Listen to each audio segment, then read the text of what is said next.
slashed tires, cancelled gigs, weaponized influencers, and just recently, a bomb threat at the Kennedy Center.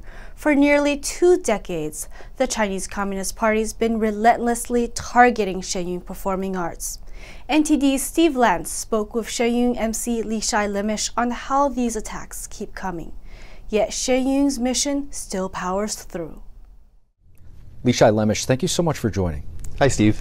It's great to have you with us, Lishi. Shengyun, it's become a bit of a household name, whether you've actually seen the performance or seen the beautiful billboards when they come around during the touring season.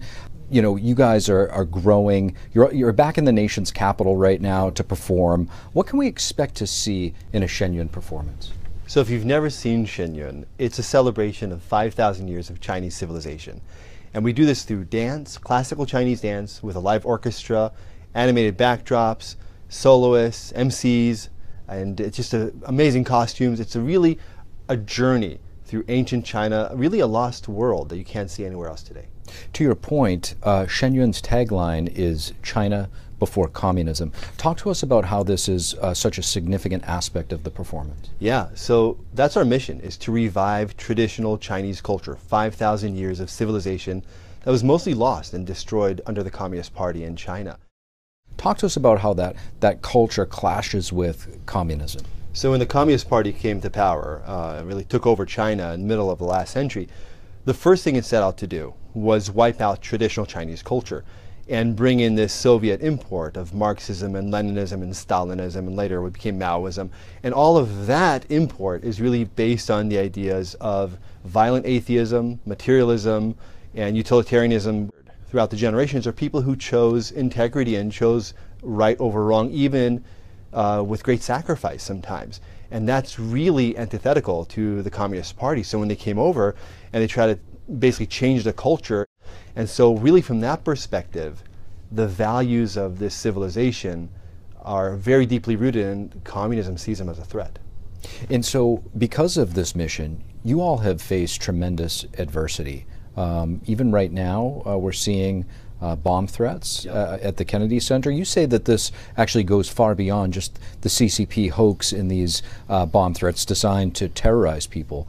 Put this into the proper context, if you could.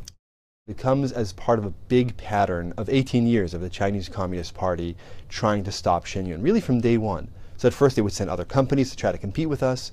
Then they would try to pressure the theaters to cancel our contracts, pull our advertising, try to hack our website, our ticketing sites, my personal email, slashing our tires, and now trying to weaponize social influencers and mainstream media to come after Shengyun. I think they see how big a threat it is, even though it's just a dance show. It's a cultural event, but it is bringing back this lost heritage that they're really afraid of. But why do you think you're seeing such an uptick right now? Does it maybe represent instability in China or the threat that they see in Shengyun?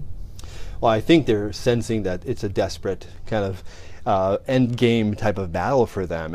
And so in order to uproot Falun Gong from Taiwan, they have to go after in the US.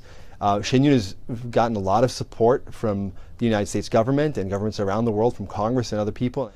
Talk to us about Falun Gong, if you could, and also the relationship between Falun Gong and Shengyun. Sure. So Shengyun Performing Arts was started by Falun Gong practitioners in New York in 2006. Performing arts was one option of how to raise awareness about what's happening in China.